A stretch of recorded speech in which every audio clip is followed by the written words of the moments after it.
I want to touch on quickly as well. One of the things we're touching on in the last part was protesting, isn't it? Yeah, yeah, Once again, when it comes to protesting, I've got this. That I've got my personal take on protesting, yeah, yeah. and I'm gonna share it with you. And obviously, you know, you can give me your feedback on what are your personal thoughts on protesting, innit? Okay. So cool. The first question is like on a quick one. Do you feel like protest ever really helps anything significantly? Yeah, Yeah. yeah. Because it's the voice, isn't it? It's the voice that speaks up to the problem. And if that voice didn't exist, then there will be no conversation to resolve the problem.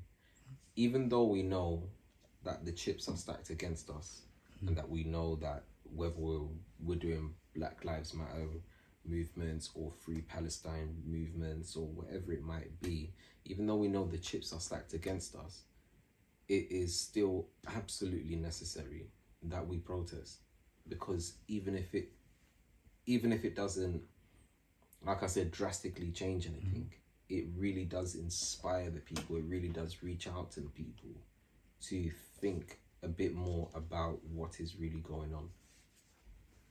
Yeah, this is where my revolutionary Yeah. spirit really wakes up, because not to some degree, I think the type of protesting that we're doing doesn't do anything. It doesn't hurt them. It doesn't hurt financially. It doesn't really change things, politically. So I think we still need to protest. We just need to find different ways of protesting instead of sitting outside number 10 or sitting out, going down to Whitehall and waving banners. I mean, yeah, they know what's going on, whether they're in those offices or not. They know what's going on. Also, I feel like a vast majority of black people do not know how to protest properly. But then you've got big sections of our black people where for them, a lot of them, we see them, it's like that's just like a day out for them. They do that once and just continue their own life. You understand though? I hate to Yeah, go on. place it squarely on environment, but the environment that we're in has been created so that we can't unify, because as soon as we unify, we mobilize, and if we mobilize, we take action. Yeah. We take action, it's game over. So could you imagine, every black person in London taking action against the institutional racism It's scary for that them. they experience in the workplace every day? Could you imagine every black person in the UK, taking action against the pay disparities between them and their white counterparts? Could you imagine that? Us fully mobilized, unified. It's scary to some degree, isn't it? Because you know that there would be some level of change. Drastic change. That's why you're smiling right now. I know. Yeah, because it's scary to understand what we can do when we're unified. And that's not to say it's to harm people, but we know we can achieve what it is that we want. So it's understandable that we aren't unified now, because if we were, we would mobilize, and we would mobilize effectively. We've seen, like you said, you mentioned names like Malcolm X, we've mentioned, our revolutionary forefathers in Africa and everything else. They mobilized. They found a way to band enough people together to change. And that's what they did. And they held on to power, and it corrupted them and everything else. But that's a different conversation. But at that point, they mobilized and they got the change that they needed.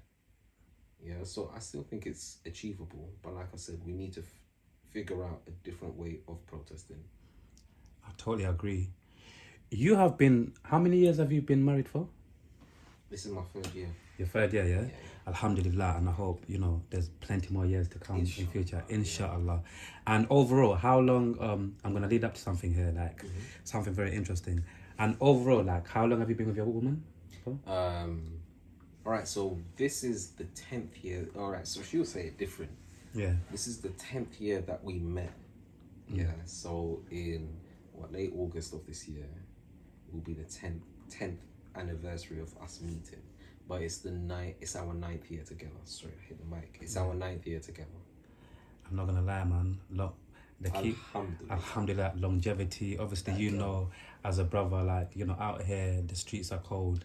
A lot It's of people are struggling to stay in meaningful relationships. Yeah, that is true. Even before getting into relationships, a lot of people are struggling to find someone who they can actually build a relationship with because of these. I'm not even gonna say these. I used to always say like these crazy times that we're living, but today I'm not gonna say these crazy times that we're living, and I'm gonna say in these interesting times that we're living Interesting in. times indeed. You get me? And going back to you, my brother Rogers, yeah? Going back to you, and, you know, as a man, as a young man, and some boys, this part is going to be mainly for the boys, the men, the boys and the men. Yeah, some girls can hear this as well, or women, but I'm gonna, you know, this Take is, from it what you will, you know? so basically, you know, like, you're gonna have some men and boys watching this, and you know how some of us guys think, and not all of us, but some of us boys and us guys think when it comes to staying loyal. We're gonna give these people some game here. Absolutely. So some guys might be watching this and feel like you already know by default, or some guys, oh, there's no way he would have been with his woman for that long, and he ain't the buzzword, he ain't cheated. You know what I'm trying to say? Like, for those people, because I feel like, again, I once upon a time I was like that a good few years ago, innit? But the more I've grown up, I've understood that no. Even though a lot of men do that, but bro, you can actually, there are some men, some guys who actually, you get me? Bro, who actually say, fuck all of this. What I'm building at home with my wife is a lot more meaningful than some random pussy, just being blunt. So going back to, for some of the guys who might be watching this, and think, man, of course my man cheated over the year, what would you say to them? Say, why does it bother you? First and foremost. You know the ones, first and foremost. You know that.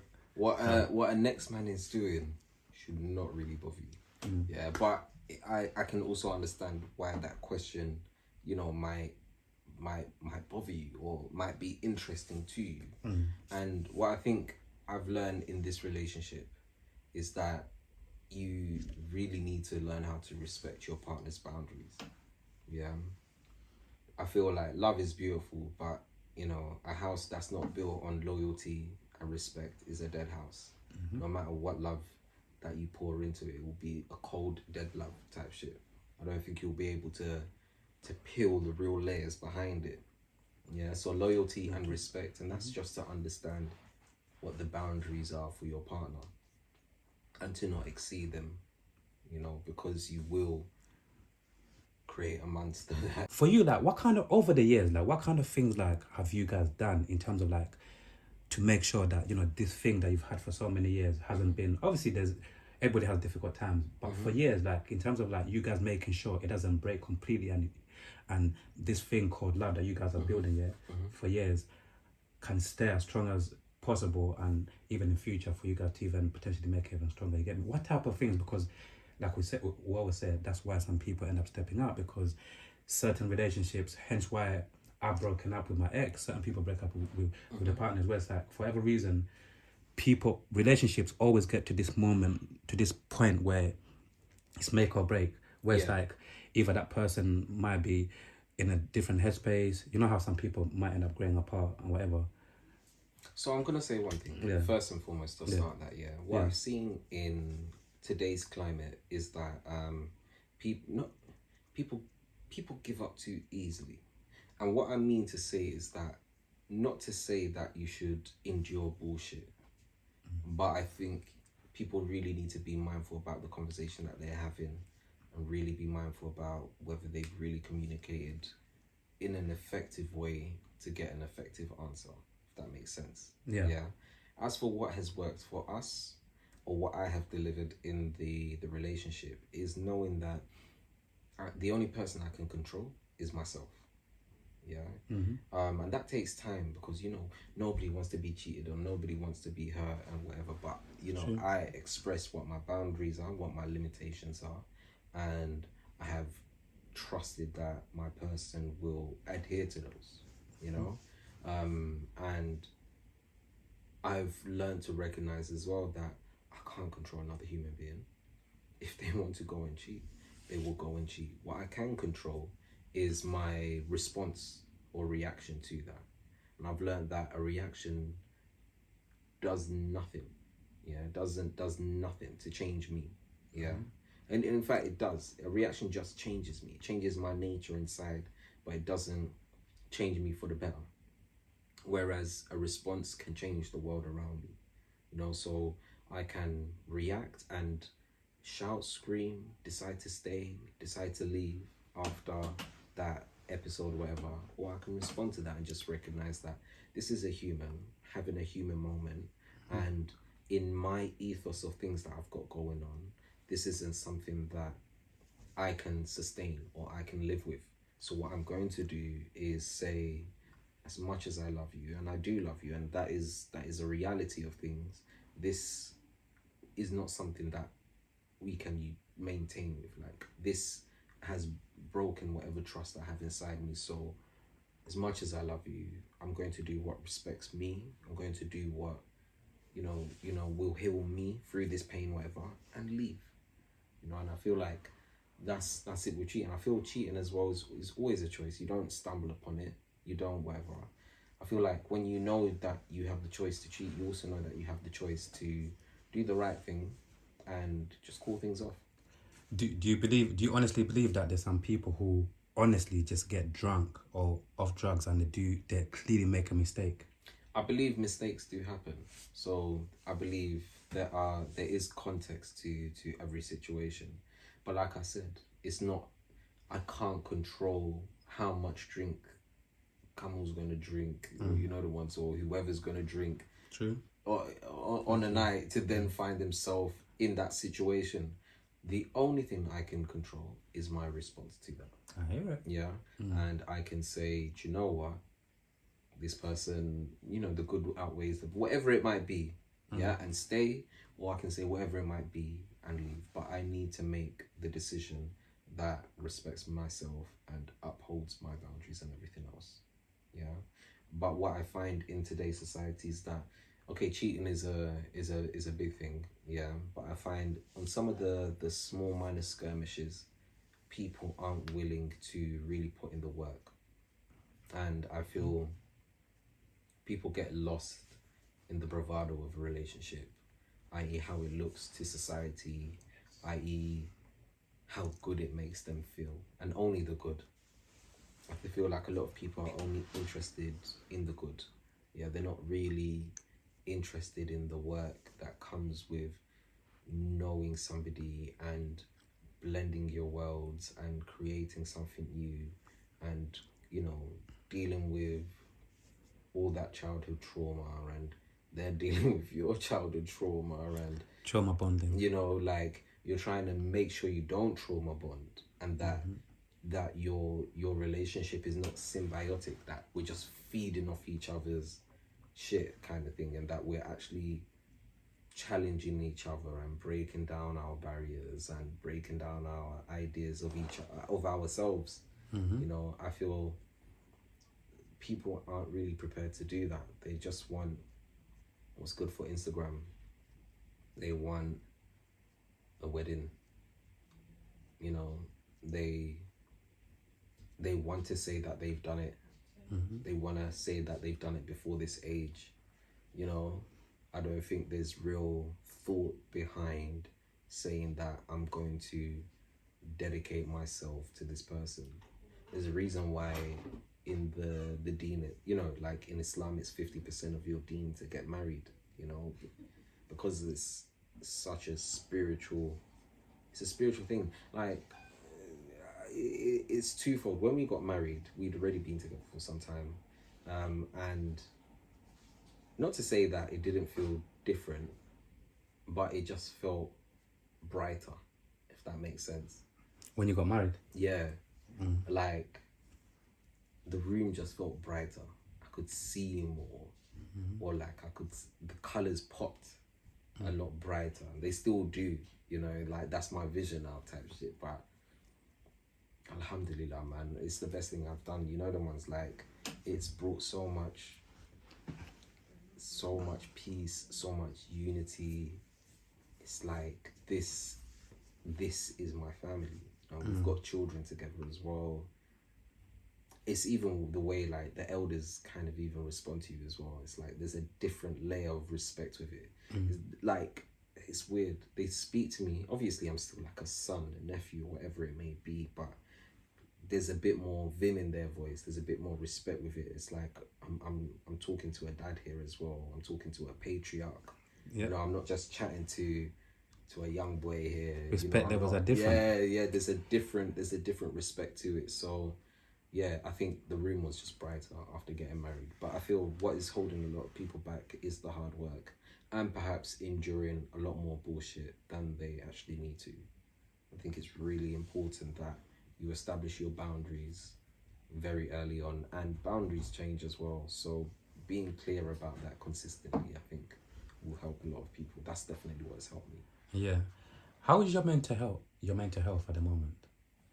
How's my like anyone's really? Honestly speaking, that how are you? Yeah, man. How I is it? think what I've been going through in the last couple of years has been a period of rebirth and regrowth. Well, that's interesting. Yeah.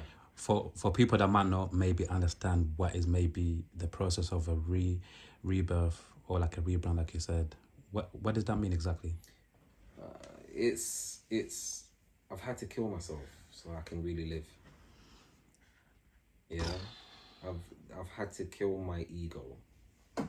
Yeah, I've had to kill that part of myself that is so sure of its understanding of this world to realize that it's far more complex than I perhaps perceive. Yeah. And to be honest with myself and to say that there was a naivety, maybe not even a naivety, but I hadn't taken extra layers. And I'm a pretty deep thinker. I'm a pretty deep, I've got deep waters. So perhaps even for me myself, that my ego has held me back from discovering these parts of myself that truly exist, and recognizing that there are parts of me that really need to go, so yeah, it's been a period of rebirth and regrowth. Yeah, it's reestablishing boundaries in relationships with friends, with family, with everything, and recognizing what needs to go. And there's something in me that is burning. It's like this has to happen now. There's no other time for it. Yeah. This has to happen now. There's something that, inshallah, I'm being prepared for, and I pray for it. Oh my God, I pray for it. But like this, I can't see it yet, but I know what I'm going through right now is trimming away all the unnecessary in place for that. That's what I definitely feel inside my soul of souls. Yeah. So besides the deen and praying to Allah, what are some of the things that you do to make sure that your mental health doesn't really get fucked up? Chat with, do you know what? As What, chat with ChatGPT? Oh yeah, ChatGPT has got a lot of questions, a lot of asks for me. But no, I've got Yeah. What do you do, bro? I've got my confidants. Yeah. Okay. I've got my guys that, yeah, they've seen everything. You know what I'm ones like we've grown from the soil. Do you get what I'm saying? So with them, I can't hide. They even see it before I feel like, when you grow close with people, yeah, you even know in your spirit when something's wrong with them. That's a different connection. And it's like, and that's what I have with these dons. Like, I'm seeing some with them on Sunday as well. Like, but it's two mainly. I don't need to mention their names. They know who they are. Like, I've got really close friends here, but in terms of like the ones that have seen me from the soil, that's still Got a around few. now. Like, the ones here. Yeah. I mean, I'll say there's like 5. It's a But tight like, there's circle. there's a nice circle, whatever. But these two especially, yeah, they've really seen. I'll say these 3 especially have really seen me, and like have really understand who I am. I can't hide from them. Yeah, I can't, like, they will know immediately Wagwan. Yeah, so in terms of taking care of my mental health, yeah, mate, from time to time I just drop it up, or they will just know. They'll be like, right, Rog, Wagwan. I can feel it, Wagwan. They pick up in the little patterns, the little nuances that, and then I'll be like, right, yeah, bro, ABC, they'll be like, why? And it's vice versa. I'll be like, yo, my guy, oh my gosh, Wagwan with you. yeah, I've been clocking A, B, and C, you know. So there's that. Poetry, funny enough. You know, I used to do a lot more stage. I used to be on stage a lot more. And in this period of rebirth and regrowth, I've recognized that I've neglected that part of myself.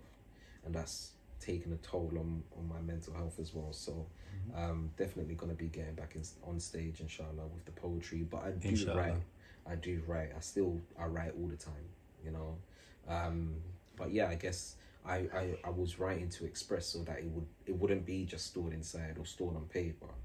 So there's something really healing about speaking it out loud. So yeah, you know, read it. I'm writing as well, I guess. Sex, man. I've got a wife, bro. So Come on. look at the kids we've got, man. She's really taking the stress out, man. But no, honestly, spending time with her. Yeah. Yeah, man. That yeah, spending time with her, honestly. Hey, my bro.